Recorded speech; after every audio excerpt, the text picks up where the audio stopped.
trails of steaming vapor in their wake, United States bombers bound for Berlin to destroy armament industries in and around the Nazi war capital.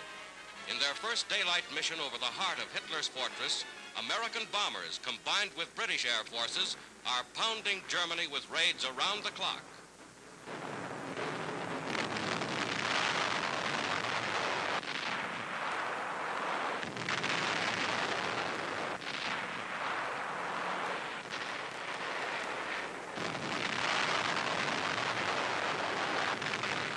One propeller out, a bomber limps home. In all, 68 American planes failed to return. But the next day and the next, American bombers returned in follow-up raids. Today, squadrons like these in ever-increasing numbers are taking the war home to Germany itself.